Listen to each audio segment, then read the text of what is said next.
Let's see.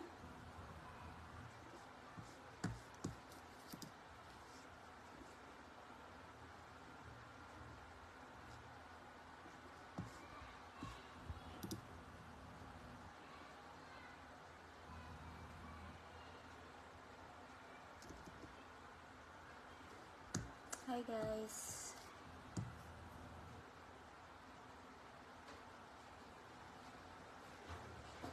Natawag ako ah.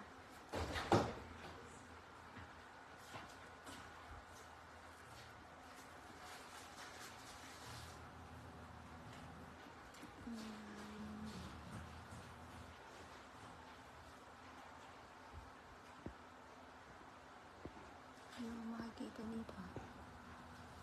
Oh my god.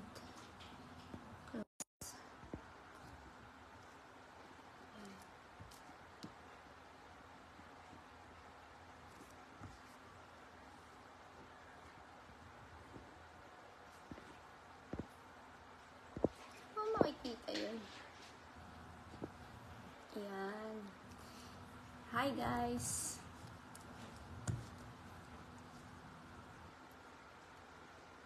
Si Snelda, hello from the UK.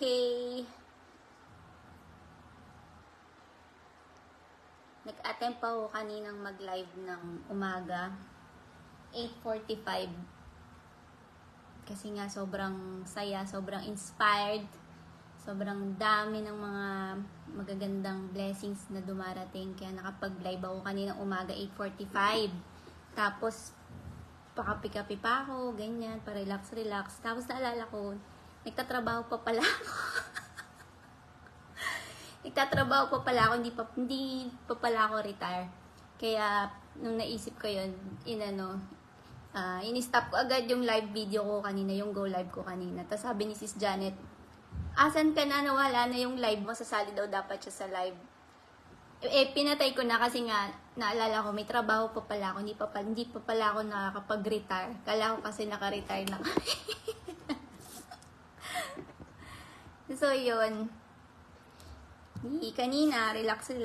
Sabi ko kay Sis Janet, sa gabi na lang ako magla-live kasi sobrang inspired, sobrang saya, dami mga blessings. 3 days, actually parang 1 week na dire-diretso yung dating ng blessings sa amin, mga business blessings.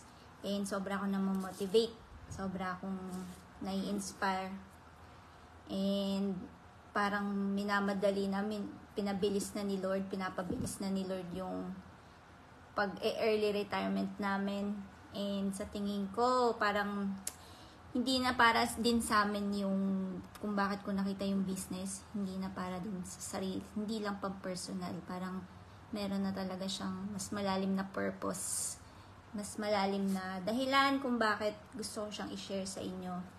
Yan, makikita nyo sa caption. Unfair. Mamaya may kakwento ako kung bakit unfair. Hello sis Nelda, good afternoon. Thank you. Congrats din po sa inyong upcoming business blessings. Yes, madami yung mga parating na business blessings sa inyo. So, yun. Paano makikita? Yun, nakaka-inspired lang. And, ano pa ba kukwento ko? Yun, unfair. Kasi, nung isang araw, alam ba ako nagpunta ng patronato? Nung Martes, nagpunta ako ng patronato. Ano yung patronato sa English? Patronato, para siyang isang institusyon, para siyang opisina dito na nagpo-provide ng service na para sa mga OFW, mga immigrants tungkol sa mga documents nila, yung mga papaayos nila, ganyan. And nag-a-assist din sila kapag magfa-file ka ng income tax. So, nung Martes, kasi kailangan ko mag-file ng income tax. Kasi nga, di ba, dalawa yung dumarating sa aking income. One from yung sa regular job ko dito as OFW. And pangalawa, yung dun sa aming digital business. Kasi nga, legit yung negosyo. So, every time na may natatanggap akong commission, nag-a-appear yun kasi nga rehistrado yung negosyo namin. So, kailangan ko mag-file talaga ng income tax. Hi, Sis Lucy! Thanks for watching po.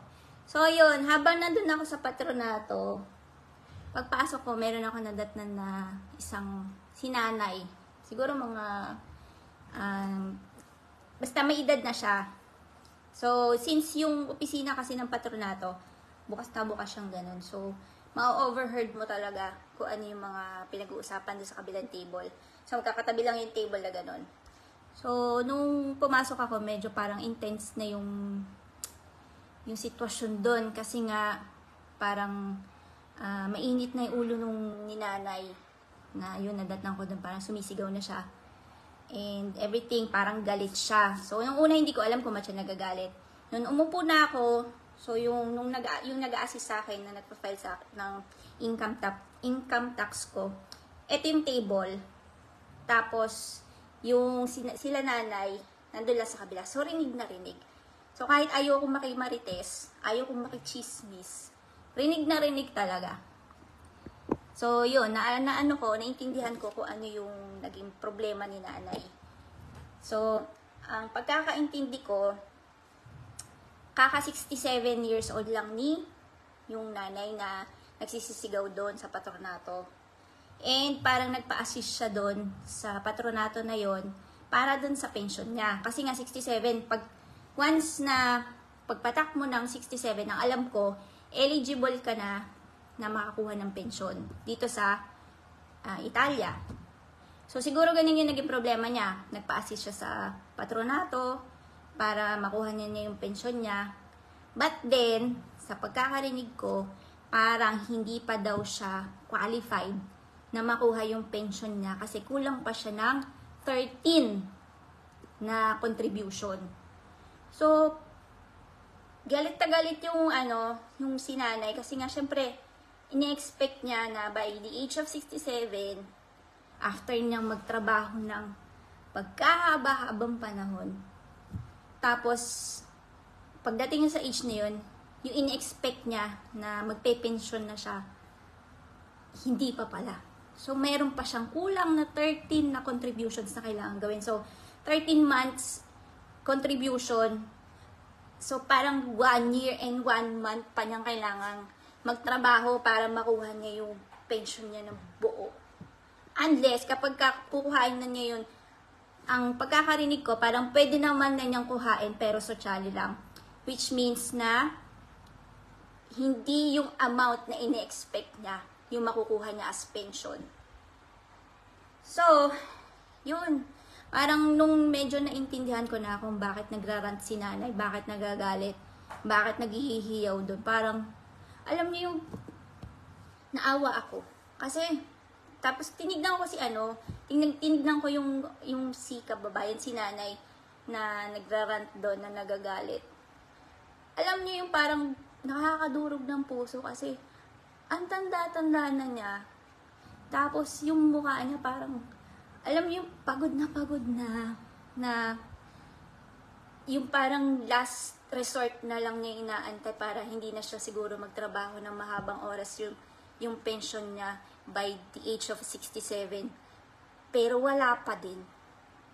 Alam niyo yun na ang haba, ewan ko kung ilang taon siya nagtrabaho dito sa Italia. For sure.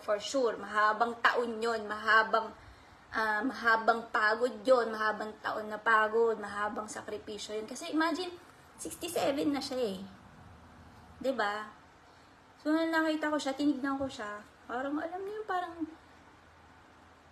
dinudurog talaga yung puso ko. Kasi parang, napaka-unfair. Hindi ko alam kung ano nangyari, bakit nagkulang siya ng 13 na contributions pa. Pero, alam niyo yun, parang 67 ka na eh, di ba? Na ini-expect mo na makakapagpahinga ka na. Finally, meron na akong pensyon, hindi ko na kailangan magtrabaho, meron na akong ma-expect na pera monthly. But then, hindi pa pala. So, 13 months pa niyang kailangan bunuin yung contribution na yan bago niya finally makuha yung pensyon niya. So, imagine guys, 'di ba? So sa lahat ng mga calls, mga domestika dito po sa Italia, make sure na talagang binabayaran kayo ng mga employer nyo. Huwag kayong makasigurado na binibigyan lang kayo ng bulitini or ng busta paga. check nyo po sa site ng IMSS. Meron yan, makikita nyo po dyan kung talagang binabayaran kayo ng contribution. Kung talagang binabayaran po kayo ng monthly contribution ng mga employers nyo. So, i-check nyo po talaga kasi sayang yung panahon na ine-expect nyo na after this age, makakapag-retire na kayo. Tulad dun sa nangyari kay nanay, diba? So, parang, alam niyo yung parang unfair. Kasi, ang haba-haba ng tinrabaho mo, sinakripisyo mo, iniyak for sure. Diba? Tapos, ganun, yung ini-expect mo na araw, 67 ka na. Diyos ko, 67. Ewan ko kung anong mga nararamdaman na sa katawan, di ba, by that age. Tapos, wala pa rin. Kailangan niya pang bunuin yung 13 months na contribution na yun para lang doon sa pension na inaantay niya na kung tutuusin, deserve na niya yun sa edad niya. Hello po muna. Ayan, nagdadrama na ako.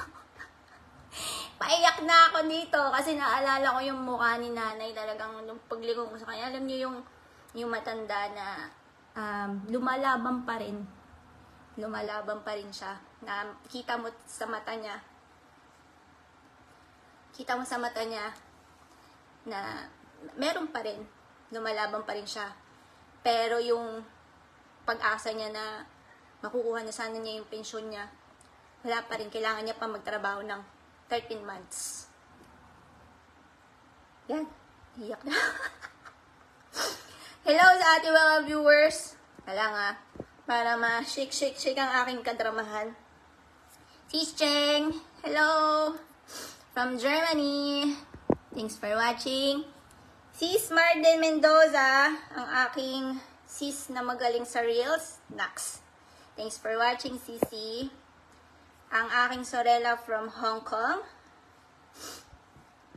And my beautiful coach with the heart, Sis Janet. So, yun. Unfair. Unfair lang. Marami akong mga blessings ngayon. Naiiyak lang ako kasi alam niyo yung unfair talaga sa mga lumalaban ng patas, mga ganyan. Tapos, at the end, wala. Alam niyo yung kailangan niya pang naawa talaga ako dun kay nanay kasi 13 months, God, my God, 1 taon at 1 buwan pa yun, 'di ba? Bago niya makuha yung ine-expect niya na pension. What if, 'di ba, knock on wood, hindi niya naabutin? 'Di ba? Para saan yung ilang taon niya na sinakripisyo?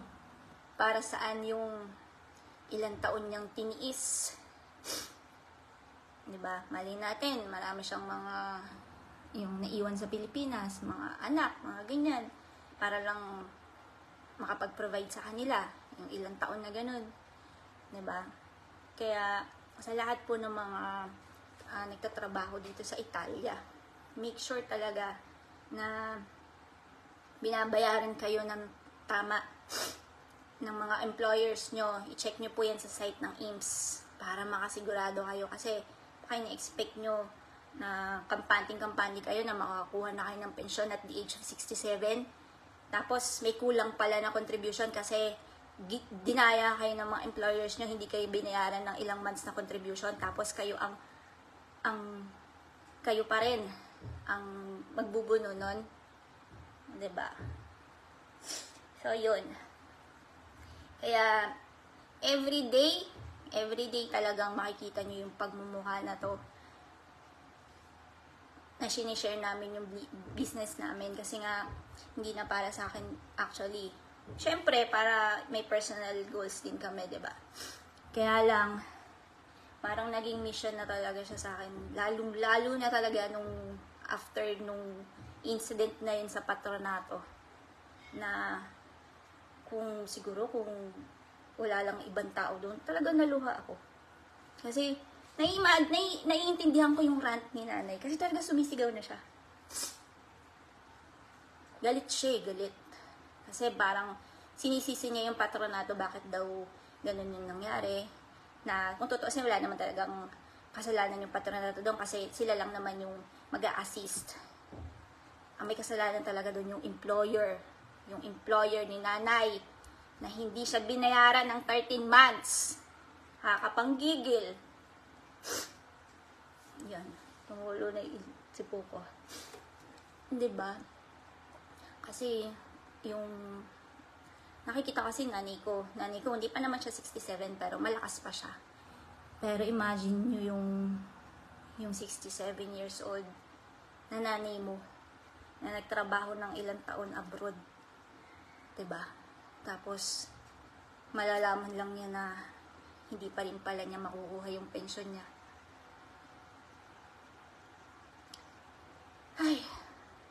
Kaya make sure na regular kayong binabayaran ng mga employers nyo. I-check nyo sa site ng IMSS. Madali na lang yan, lalo na kung may speed kayo. Madali nyo na makikita kung talagang binabayaran kayo ng contributing. Kasi namin, expect kayo na expect. Tapos wala. Diba? So, si nanay, ewan ko kung ano ang mangyayari sa kanya. Pero for sure, kailangan niya pa talagang bunuin yung 13 months na yon na kulang na contribution niya. Or, pwede niya nang kuhain, sabi nung babaeng nag-a-assist sa kanya, pwede niya na atang kuhain, pero as sosyale ba yun? Yung sosyale na instead of buo, yung full na makukuha ng pensyon, parang kalahati lang, ganun. So, unfair, di ba? Unfair.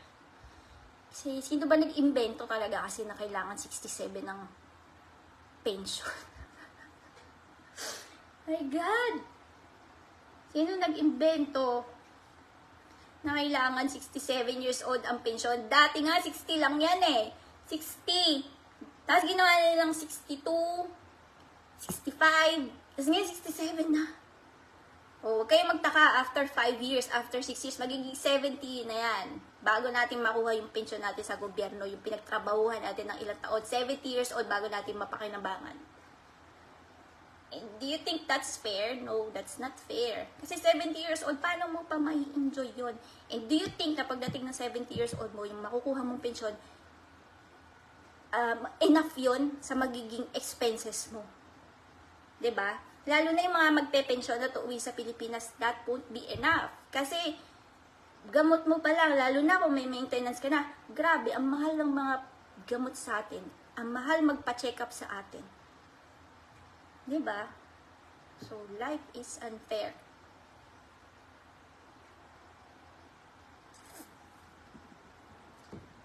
Tsaka sa 67 years old ka na, parang di mo na rin siya may enjoy. Kung ano man yung tinrabaho mo, hindi mo na siya mapapakinabangan ng bonggang-bongga kasi for sure by that time, hindi ka na rin makakapag-travel. And I don't think na yung makukuha mong pensyon, pwede mong ipag-travel.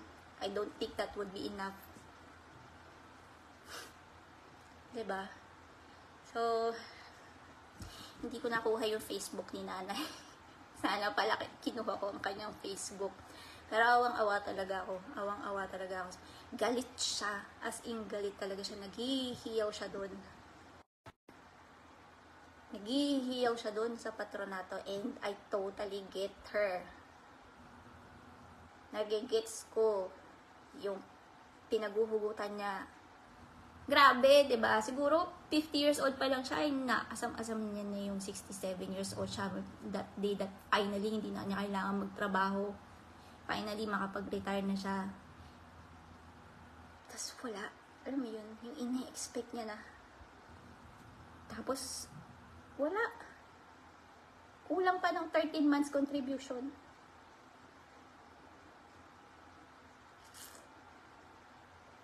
Nakakaawa siya. Sana nga hindi ko na lang siya tinignan. Sana hindi ko nakita yung mukha niya. Para hindi ko siya naiisip-isip ngayon. Kasi pag naiisip ko yun, actually, okay lang din. Parang meant to be na nandun ako on that day, on that precise na oras. Kasi lalo akong na-motivate, lalo na-inspire na i-share yung business namin, lalong-lalo na sa mga OFW because we have better option. Of course, hindi lahat magre-resonate yung business namin. Pero ito kasi yung dami ko ng business na try eh. Parang ito lang kasi yung sa tingin ko talagang magbibigay ng mabilis. Kailangan mo siya trabahuhin, of course, business pa rin siya. Pero parang ito yung meron ka ng advantage, kumbaga. Sa track and field, parang sa track and field, meron ka ng 10 kilometers na yung nailayo mo. Parang ganon. So, yun. Kaya kami confident. Makikita nyo yun sa mga Facebook friends ko. Kung makikita nyo na lagi namin pinopost yung early retirement in 5 years. It's because of that. Yung business namin napaka-generous. Magbigay ng payouts ng commissions. Yung siguro tatrabahuhin ko sa ibang business that would took me 10 years, 5 years. Dito sa digital business, 3 years, 5 years, pwede na kami mag-retire. So yun, sana magsilbing eye-opener sa mga OFW. And habang nagtatrabaho kayo, huwag kayong hihinto, huwag kayong masisettle lang sa isang trabaho lang. Dami mga options. Hindi ko sinasabi yung business namin is the best business. For me, it's the best business. Kasi, grabe talaga. Nakita ko yung potential niya. And ito talaga yung may possibility na mag-provide sa amin ng buhay na yung pinapangarap namin na makapag-retire kami na maaga. Na hindi ko na kailangang antayin yung 67 years old katulad ni nanay. Tapos, i-disappoint lang ako na hindi ko pa pala makukuha yung pension ko. Diba? So, thank you po sa mga ating viewers. Tita Elma is watching. Jonathan Mata, Liz Mijares. Ma'am Melanie Razon is watching. Tita Tessie. Thank you, Sisi. Tama po sis, unfair talaga. Buti na lang meron tayong business. Malaki ang potential niyan para makapag-early retirement. Totoo sis, parang yung nangyari sa akin nung Tuesday, parang meant to be siya. Magpapa-assist lang naman ako kasi nga nag-file ako ng income tax. Tapos, ando si nanay nagsisisigaw doon, ba? Diba? Tapos, habang ina-assist ako ng babae sa income tax ko, hindi ako nakaka-concentrate sa kanya. Doon ako nakaka-concentrate. Dahil kay Marites ako doon sa sinisigaw ni nanay, galit na galit siya. Bakit daw ganon? Ganyan. Siyempre, di ba yung patronato, hindi naman nila kasalanan yun. Parang, ano lang sila bridge lang sila. Sila lang yung mag-a-assist kay nanay para i-apply yung kanyang pensyon doon sa IMSS. Ang IMSS pa rin ang may final say, kumbaga. Galit na galit siya. Sisigaw siya ganun. Open yung opisina. Tapos, kaming dalawa lang yung kliyente. So, rinig na rinig ko. Kahit ayokong makimarites, kahit ayokong makichismis to, naririnig ko, diba? Tapos, yun. Nakakaawa lang talaga siya. Nakakaawa. Hindi lang si nanay na umabot ng 67. Nakakaawa po yung mga OFW na until now, na ilang taon nang nagtatrabaho, relate ako dyan kasi ganun din kami. Kahit nasabihin mong full-time yung trabaho mo, kahit full-time kang kumakayod, kumukudkod, at the end of the month, wala kang natatabing extra. Minsan kulang pa. I'm sure marami makaka-relate dyan. Diba? Tapos gano'n na naman. Kasi parang nakomportable tayo maging komportable na okay lang. Kasi nga may sure ball na tatanggapin akong buwan-buwan na sahod. Pero hindi It's a prank. Prank yun. Kasi hindi natin namamalayan tumatakbo yung araw, tumatakbo yung taon. Na ganun, pare-parehas ang ikot ng buhay. Walang asenso, walang progress. Until such time na magising ka na lang na, oh, shucks, matanda na ako. Masakit na yung ganito ko. Yung balakang ko, ganyan, dami mo ng mga nararamdaman sa katawan mo. Doon mo marirealize na, hala, 50 years old na pala ako. Hala, 60 years old na pala ako. May ipon ba ako? Kaya ko na ba makapag-retire? Hindi pa. Kasi, hindi ka pa financially ready. Diba? Na komportable yung karamihan na yung ganong cycle na okay lang. kahit wala akong natatabi, basta may pambayad ako ng utang, ng bahay, may pambili ako ng grocery, may pangkain ako, okay lang. Hindi na nararamdaman na ikot-ikot lang yung nangyayari, yung cycle. Tapos marirealize nila yun, too late na. Diba? So, maging eye-opener lang tayo. Maging eye-opener lang yun sa mga kababayan natin, sa mga OFW. I'm not saying na try nyo yung business namin. No. Maraming mga business yan. Kung ano pa po ang magre-resonate sa inyo. Kung ano man ang makakapag-provide sa inyo ng magandang income. Kung ano man ang makakapag-provide sa inyo ng extra cash. Yung extra cash na yun, i-save nyo, i-invest nyo habang may time pa. Diba? Actually, si Nani naman 67 hanggang may buhay, may pag-asa, ika nga. Diba? Kaya lang, the earlier the better. The earlier the better talaga. And of course, sasuggest ko sa karamihan na silipin nyo po yung negosyo namin. Wala pong mawawala sa inyo. Malay nyo.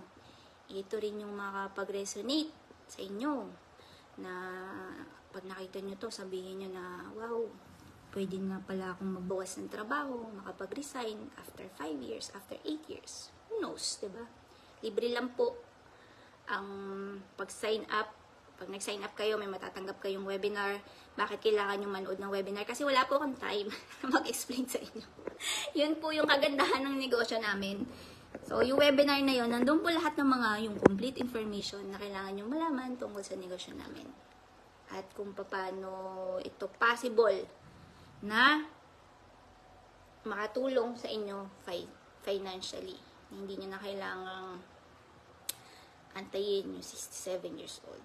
Diyos ko, ang gobyerno, sana naman maawa na, diba? Baka after 5 years, gawin ng 70 years old ang pagpepensyon. My God, maawa naman kayo sa tao.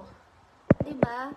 Yung 70 years old niya, hindi na makakapag, ang tawag dito, hindi na makakapag swimsuit yan, hindi na ma-enjoy ang beach.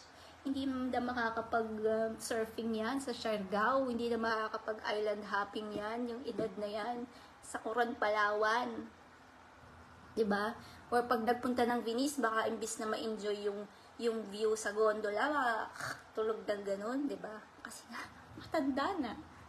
Tapos, anong naging sense ng buhay? Anong naging sense ng buhay natin kung ganun edad eh? Diba? 70 years old. Oh. Paano kung di ka umabot na 70, 67? Para saan yung mga naging sakripisyo mo na yun? So, yun. Dapat eye-opener lang talaga. Hindi ko sinasabing yung kailangan nyo talaga ng extra income. Kailangan talaga natin ng extra income. At lalong-lalo sa mga OFW, huwag tayo masettle sa trabaho lang natin. Kahit malaki kinikita nyo, 1,500, 1,800 euro, huwag kayo masettle dyan. Kasi alam natin lahat yan na hindi sapat. Hindi talaga sapat. Diba? Sana Facebook friends kami ni Nanay. Yung nando sa patronato. Para makita niyo to. I hope, Nanay, I hope and pray na maayos na yung pension mo, yung ini-expect mo na pension. Sana makuha mo na siya. Kasi deserve mo yan. Deserve niyo yan. Actually, hindi lang dapat 67 eh.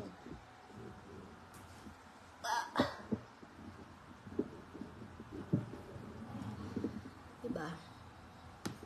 Yan na.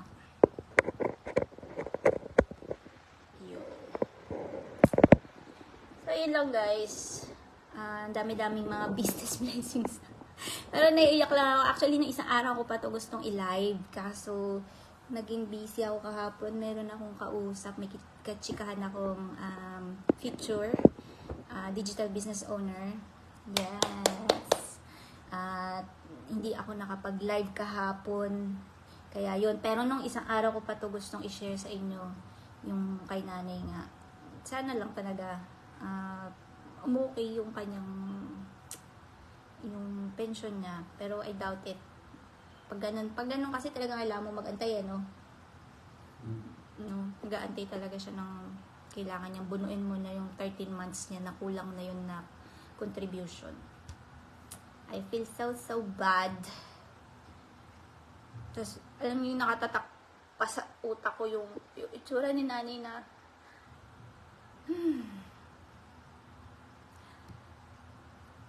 yung pagod na yung mukha niya. Ang dami-dami niya ng wrinkles.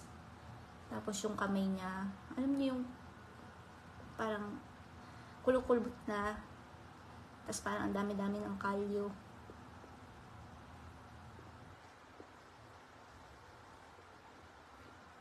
Kay nanay ko. Nanay ko, uwi na yan.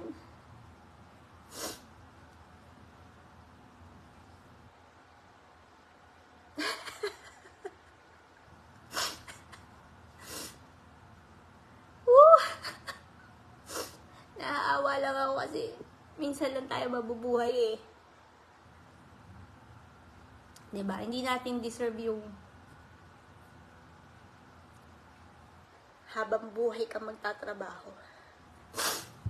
Habang buhay tayo, alam niyo yung magpapakapagod, magsasakripisyo sa trabaho.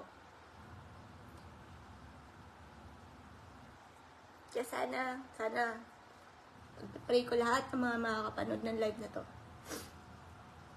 Sana makahanap kayo ng isang life-changing opportunity sa buhay nyo. Na hindi nyo na kailangang magtrabaho ng hanggang antayin nyo yung pension nyo. Sana, pinagpipray ko yan sa lahat. Lalong-lalo sa mga OFW kasi OFW ako eh. Alam ko yung hirap, yung mga sakripisyo ng mga OFW. And hindi madali. Hindi madali.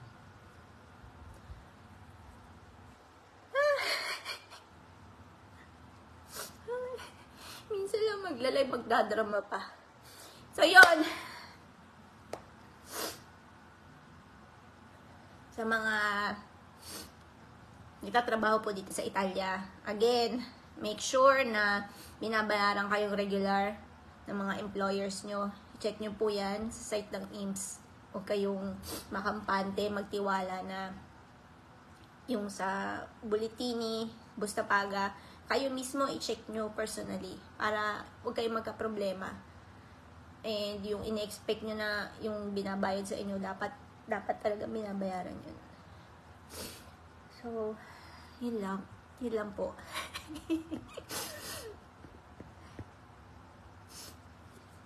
Thank you, Sis Cheng. O, diba? So, yun lang. Meron po pala kaming, ito, may iba ko.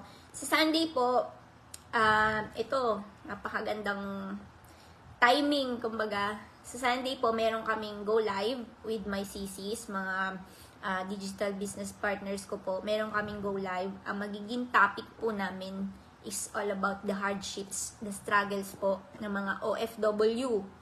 Mga real stories po nila, mga storya ng buhay na magiging guest ko po.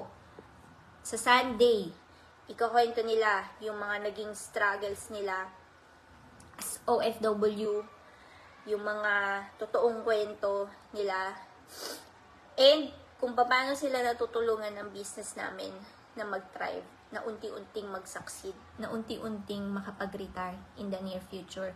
So, don't miss this. Sunday po ito, 5 p.m. Europe time. Ipopost po namin, magpo-post kami ng banner. Gagawa lang po ako ng banner. Sa mga OFW po, don't miss this guys kasi super inspiring to. Maraming mga totoong istoryang nakakaiyak, nakaka-inspire ng mga OFW, mga paghihirap nila sa ibang bansa.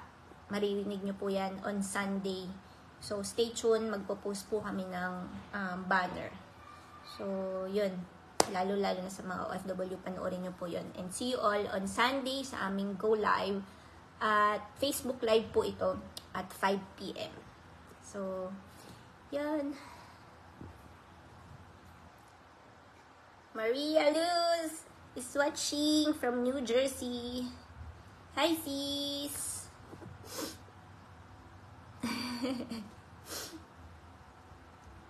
Abangan nyo po ang aming go live on Sunday. So, I think that's it. Baka mayak na naman tayo dito. Magdadrama naman ako. Sana naging eye-opener po ito sa mga kapanood. Maging eye-opener po ito. Huwag tayong masettle sa isang source of income lang. Hindi ko sinasabing yung business namin the best business. But of course, for me, it's the best. Silipin nyo po ito. Baka ito yung mag-resonate sa inyo at hindi nyo na kailangang magtrabaho until the age of 67 at antayin ng pensyon nyo at the age of 67. And maraming business dyan. Make sure na magdagdag kayo ng business, magdagdag kayo ng extra cash, extra income. And kapag kumikita kayo, save nyo, invest nyo para sa future nyo at para dumating yung time finally na hindi nyo na kailangan magtrabaho. Hindi nyo na kailangan magtrabaho para sa ibang tao. So, yun. I hope na-inspire po kayo. And silipin nyo rin po yung business namin. Mali nyo. 'Di ba? Mag-resonate po sa inyo. Who knows? Libre lang po ang pagre-register. Tama na iyakan. Yes! Take action. Tama. Taking action is the key. Yan lang po ang first key talaga. Kailangan mag-take action. Kasi kung hindi ka mag-take action, at kung hindi mo sisilipin yung business, hanggang silip ka na lang, hindi mo lalaman what's inside, what's really inside this business, kung bakit ganito kami ka-passionate, kung bakit ganito kami ka-confident, kung bakit ganito kami ka-blessed, kung bakit kami ganito ka-happy everyday. Para masilip nyo, silipin nyo lang po. Walang mawawala sa inyo because it's all free. Ang webinar po namin, it's all free. And mali nyo, diba? Sa kakasilip nyo na yun, magbago yung takbo ng buhay nyo. Who knows? So, yun lang guys. Baka maiyak na naman po tayo. Salamat po sa mga nakapanood. I hope na-inspire po kayo. And see you all on Sunday for our go live at 5 p.m. Europe time. So, yun lang guys. God bless us all and always remember na deserve po natin ang magandang buhay, pero nasa sa atin pa rin po ang action kung paano natin makukuha yung panapangarap natin na buhay, nasa sa atin lang yun. So, kailangan nating umaction. Take action, sabi nga ni Sis Maria. So, yun lang guys. God bless us all. Bye!